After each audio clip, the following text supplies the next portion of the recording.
Good morning, everybody. Good morning. It's JPR, and yeah, sorry to bail on you guys and not post videos for 3 weeks, but if you follow me on Twitter, which you definitely should, then you would know that I had a pretty severe arm injury which prevented me from making videos for a while. But I'm happy to say that I am now back, so 2018, can we just do like a soft reboot or something? I mean, Logan Paul, arm injury, let's just pretend that January didn't happen. Anyway, I was going through some of my old videos of mine when I realized that I never made my top 10 Alola Pokemon list. Like, how could I possibly forget to make such a basic video? Gen 7 is almost over, which is crazy to think about. But anyway, since Alola, like Kalos, suffers from another small roster of new Pokemon introduced, I decided that for this list, I'll be including Alolan forms and Ultra Beasts in case someone wants to argue Ultra Beasts aren't actually Pokemon in the comment section. I don't care. Equal rights for everybody. So with that being said, let's jump right into the list.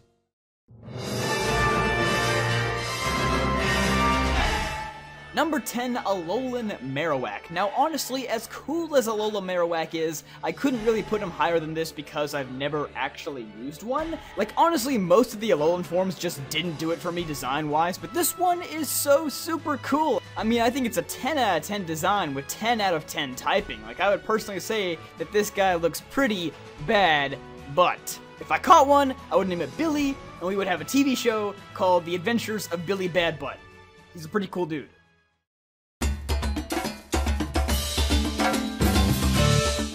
Number 9, Kanan.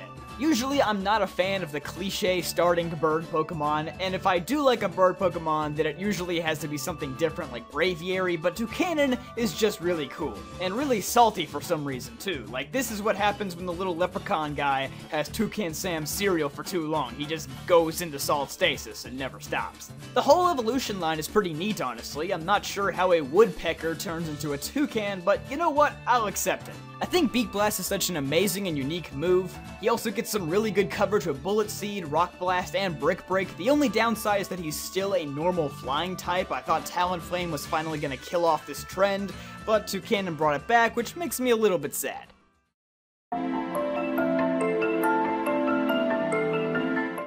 Number 8, Minior. Now my thoughts on Minior are actually pretty split. Like I would never use this thing on my main team for the storyline. I like using Pokemon where I can see their personality and face at all times, and I guess the fact that Minior lives in his shell for most of his life is just weird to me. I love his shields down for him though, it's adorable, but the big rock thing is just lame and I wish it didn't exist. But hands down, I think Minior is the most fun Pokemon to use in competitive battling.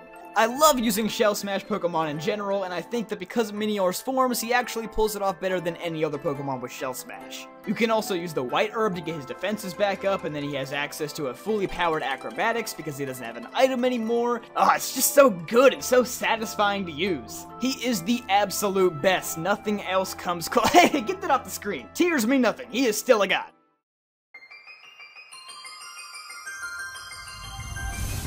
Number 7, Alola Vulpix. This is the cutest Pokemon to ever exist. If you disagree, you are actually wrong. I just wish it was available earlier in the game. Ultra Sun kinda baited me with that Alola Vulpix side quest. I kept going back over and over to take care of it, thinking that the game would eventually give it to me, but they didn't, so I had to wait until later to catch one. That's my only problem though. It's very useful in the main story once it evolves into Ninetales, though personally I prefer this design to Ninetales because it's very minimalist, very simple, and just so gosh darn cute. I want one in real life, please.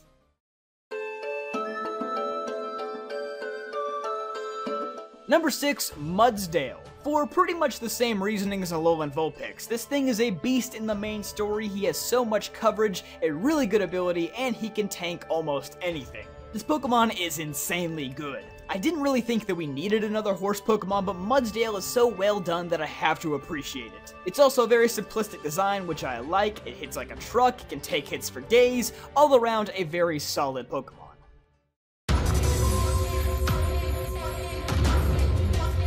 Number 5, Tapu Koko. Now I usually try to avoid legendaries, but Tapu Koko is such a great one. I think Lele and Feeny in competitive battling are super annoying, and they make me not even want to play the game. Bulu is alright, but he's just kind of there, he doesn't really do much. Tapu Koko, on the other hand, gets one of the coolest cutscenes in Pokemon history, actually 2 of them now that I think about it. I think Electric Fairy is a dope typing, of course Electric is my favorite type in general, and also I just love the design. There's a lot going on here, but it all feels so natural and adds to his status as an island deity. Like when I realized the next region would be Hawaii, this is exactly the kind of Pokemon I imagined, and I think he perfectly represents Alola.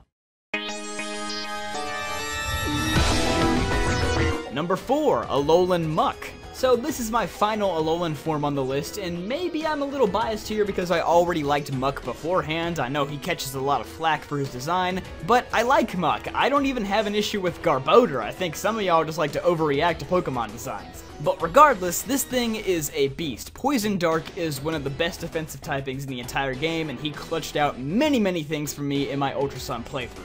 And design-wise, I love how they added fangs, but they also added this goofy rainbow coloring that's constantly flowing. It's like he wants to be edgy, but he's bright and colorful, and it makes me laugh every time I see him.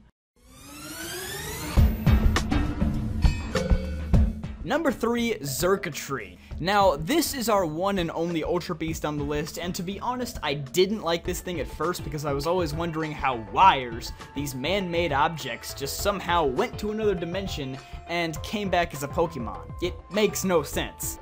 But once I got over that, I realized how neat this Pokemon really is. He has one of my favorite competitive strategies where I give him the Psychium Z, he uses Hypnosis, he raises his speed up, the Hypnosis misses, and then I unplug my controller and stop playing competitive Pokemon forever.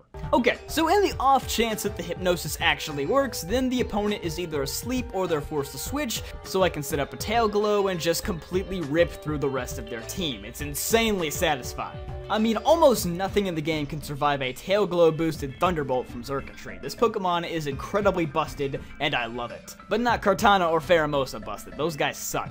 But it doesn't stop there. I just love how much energy Circuitry always has. Like, he's supposed to be this intimidating life form from another dimension, but he just gets his Crocs and his Razor Scooter and he skips down the street. It's hilarious. This Pokemon's just plain dumb in every way, and I love it.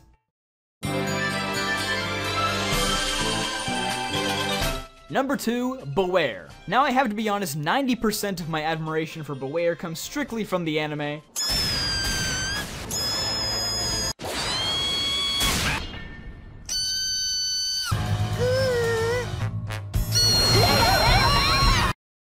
And that's about it.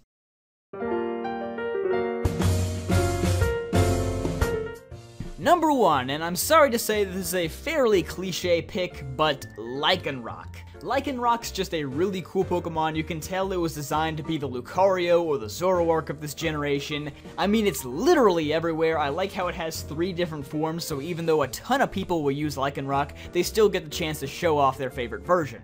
If I had to choose just one form as my favorite, it would probably be Midday, just because it looks like the most logical progression from Rockruff to its next stage. I also think Dusk form is kinda neat too. I like the coloration of it, but I dislike how Game Freak is like, hey, this is the new one, kids, this one's gotta be your favorite. A Midnight form is also really cool. I love how it looks in the anime, it just doesn't quite captivate me like the other 2 do. But as a whole, I think this Pokemon was one of Game Freak's best efforts, maybe ever. You can definitely tell they wanted it to be popular, and I think it paid off.